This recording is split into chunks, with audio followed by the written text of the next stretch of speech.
G'day ladies and gentlemen, welcome to Draw with Jazza. I'm Jazza and today we're going to be talking about shading and shadow. Now I get asked quite a lot about the process that I use, and it's an interesting sort of topic because it has a lot to do with your spatial reasoning, which is a very individualized personal thing in terms of interpreting 3D space into a two-dimensional picture. But it does also involve technique and some certain strategies. So we're going to go through a few of those things, but I will preface by saying that the best way to practice and learn how shadow works on certain shapes and surfaces is to draw, basically copying life. So life drawing is a very good way of approaching things. Also copying other artworks that other people have done so you can see that how they interpret shape and space. So there are different things that you can do there, but we're just going to go through a couple of exercises here. So I've started off with a very simple common shape, and this is just a circle, and I'm going to turn this into a three-dimensional sphere. I'm going to add two elements of shadow to this. I'm going to add a very dark edge of shadow and then a mid-tone edge of shadow, and then I'm going to add shadow on the ground. But first we need to pick a light source. So in this case I'm going to have the light source up here on the top left of this orb. So I'm going to take a mid-tone to dark shadow, and I'm just going to, in the opposite direction of the light source, fill in this shape. Okay, so this is a dark area, and you can see how very instantly we've turned this flat circle into something a little more spherical, right? So you can see how very quickly shadow can turn something that's line work into a much more three-dimensional shape. Now I'm going to add another layer of shadow here, and it's just going to be a little less of the strength, a little less strength than the current shadow that I've got. And you can see how with two layers we can kind of branch that out. You can also do this with gradients, but at the moment I'm just going to use cell shading because it's a very clear demonstration as to how the light is sort of distributed. So you can see in here that this light white area takes up the largest amount of space, okay? Then the mid-tone shadow takes up a sort of medium area of space, and then the darker shadow takes up much less space. So if I were to draw a shadow of the ball on the ground, let's just for demonstration's sake make a darker tone, a darker shadow. I'm just going to draw a circle shape like this. Okay, so the reason that is the shadow is because, as you can see, the light is coming in on this sort of angle, and you can see that I could actually add a little more shadow to this side so as to fit the light profile that I've sort of established there. Okay, so I'm just going to stretch this around until I'm happy with it, and that will do. So you get the basic idea. So we're following guides through where light pushes the shadow around. Okay, so that's the first sort of example I've wanted to, I wanted to set up, and I'm just going to move this light sample over here. There you go. And so for the next sample, I've got a little bit more of a rigid object, this boxy step shape. Okay, so let's have the light from the same sort of angle. I'm just going to take this terrible drawing of a light and put it up here. I'm going to have it a little more top down, and the angle will be a little more like this, a little more down. Okay, now the top I'm going to leave totally blank. Now the darkest side will be over here, okay, because it's furthest away from the light. Okay, next would be these side steps. So I'm going to go a bit of a mid-tone, and then you can see already the shape has got a lot of kind of solidity to it. Now if I was to draw the shadow underneath this object, it's getting a little trickier. Okay, so I'm going to do that, but it will be a bit trickier. I'm going to draw from these edges here and here. I'm going to follow the shape out. So in this case, let's go out on this angle away from the light.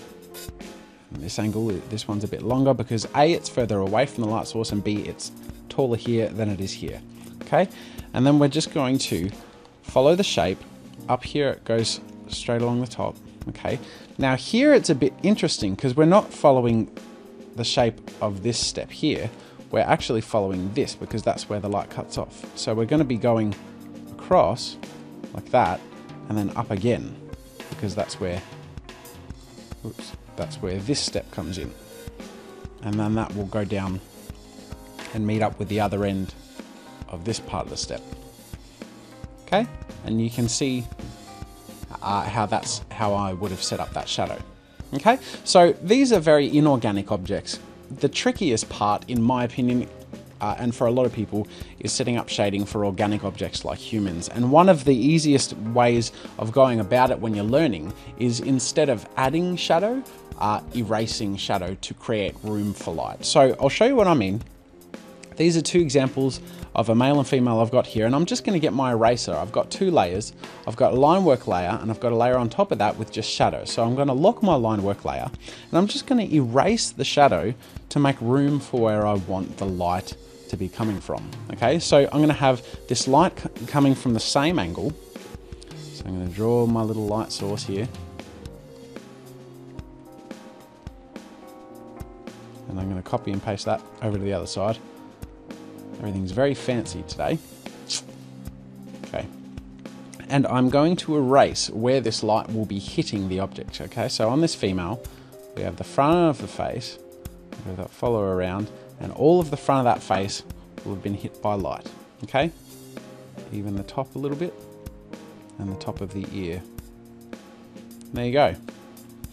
Now, you can select a lasso tool or an eraser tool to select the areas that are influenced. So for the breasts, I'd just use the eraser, and I can just erase this area, and on this breast, this area.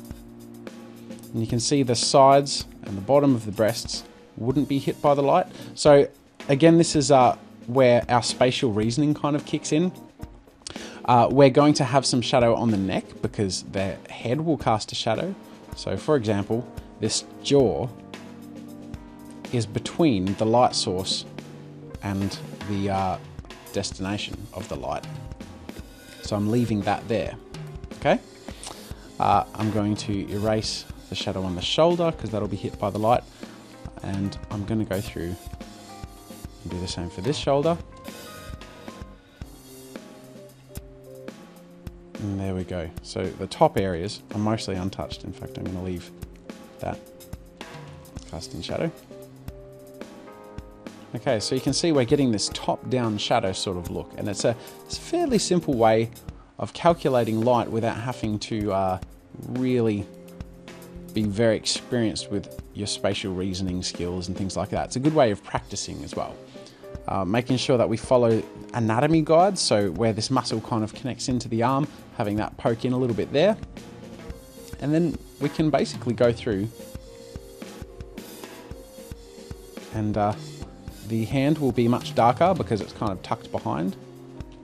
In fact, I'm going to get my shadow and colour in a little bit there. Oops.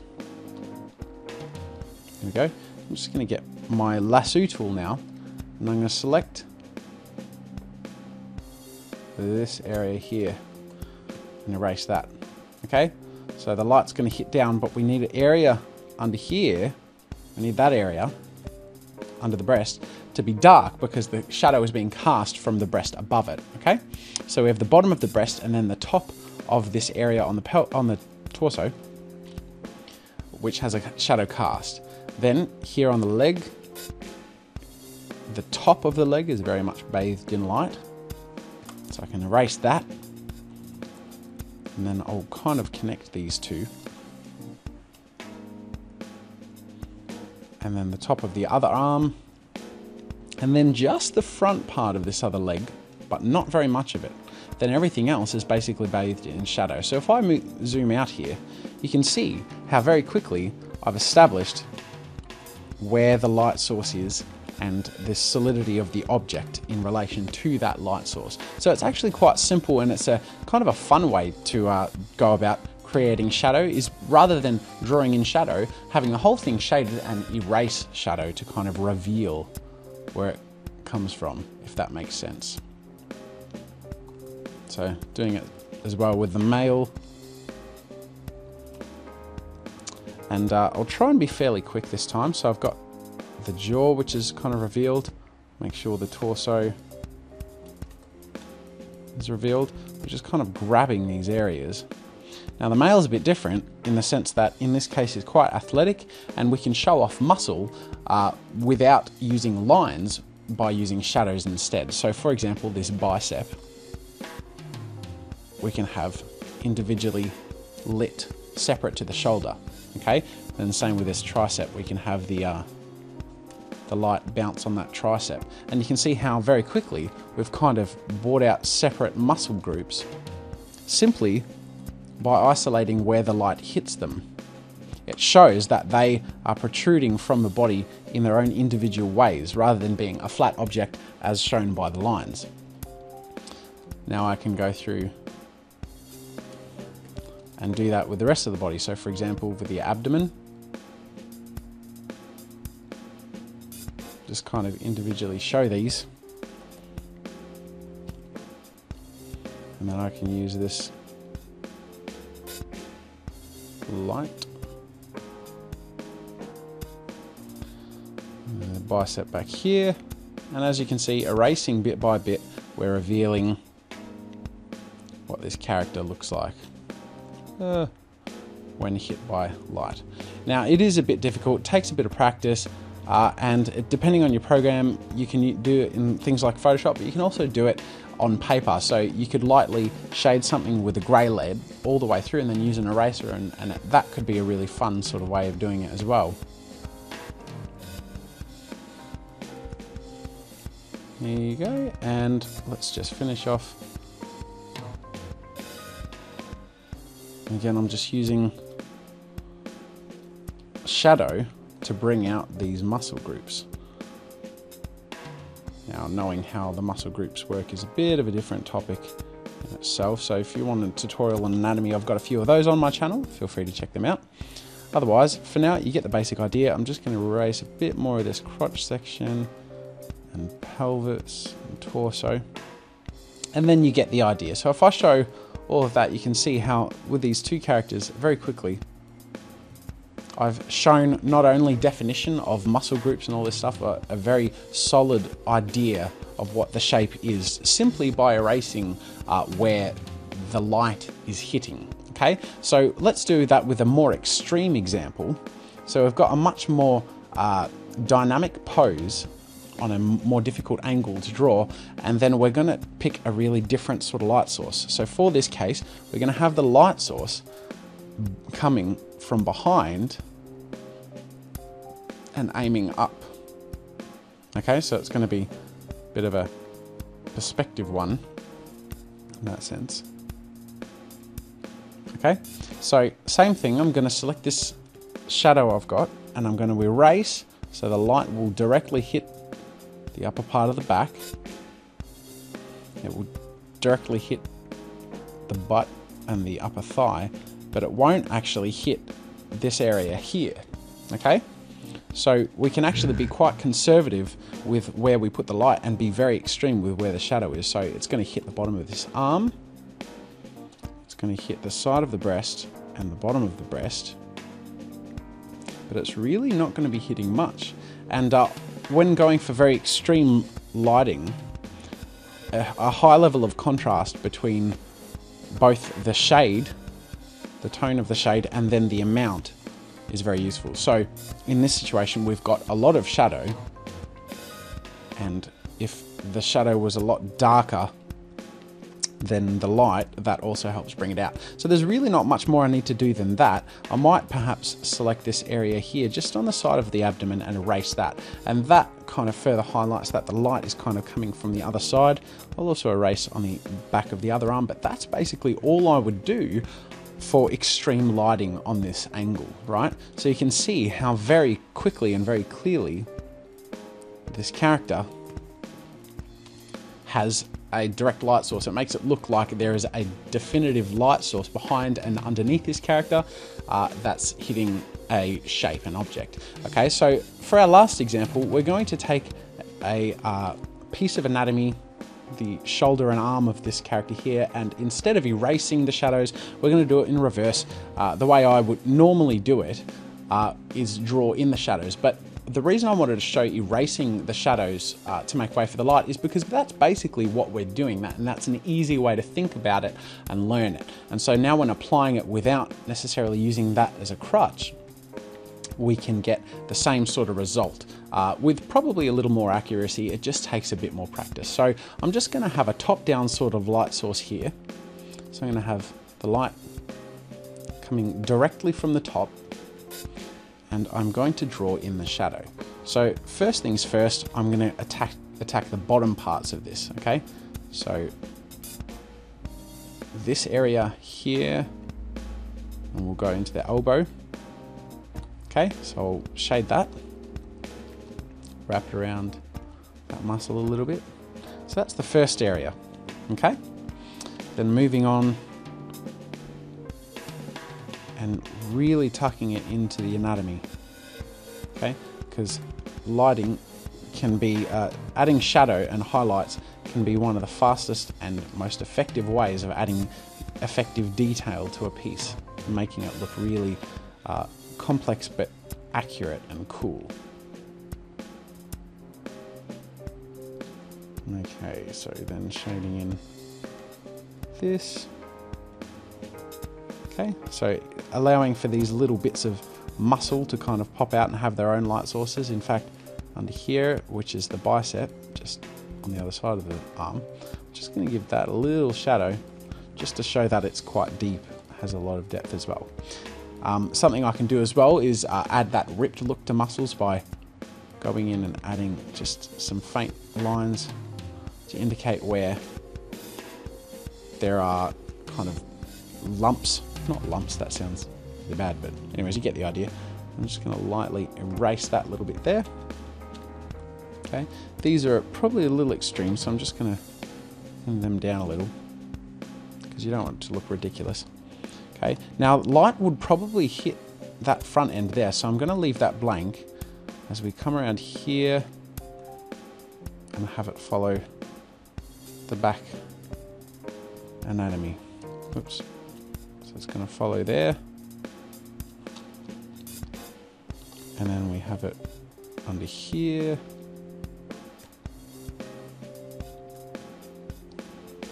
Alrighty.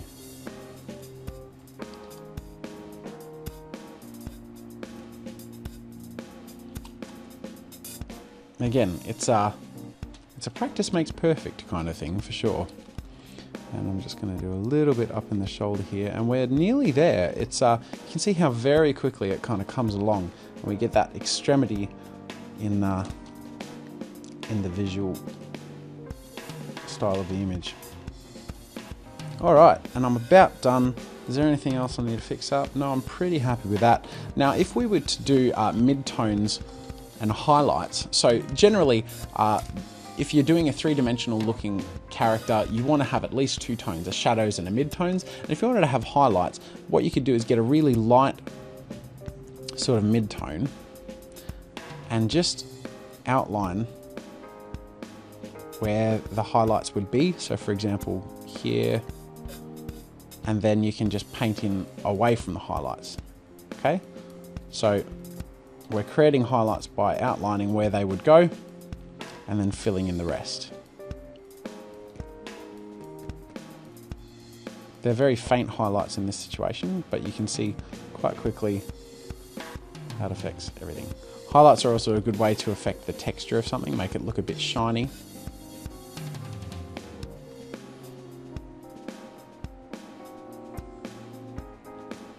All right, and very quickly, we've got our result. So that, ladies and gentlemen, is how I go about adding shadow to things. And you can see how very quickly we've got very visceral, very kind of, what's the word? Realistic. My brain's just dying today. Do you know, no kidding, I did the opening take for this video like 5 times and I just got so frustrated. Anyways, but yeah, you can see how these become very solid and quite tangible, and it's all from the process of adding shadow. If you just added a blank color underneath that shadow, you would find it would instantly pop. You'd have the color and all the different layers of shading and all that stuff. So I hope you've enjoyed this video tutorial, ladies and gentlemen, and learned a little something from it. Make sure to leave your comments and suggestions for future tutorials in the comment section below. And until next time, ladies and gentlemen, I will see you later. Thanks for watching. Make sure to subscribe if you enjoy my videos. You can download the reference files from this tutorial by clicking the link in the description. And remember to share any art, animation or game you make on Newgrounds.com. Until next time, see you later.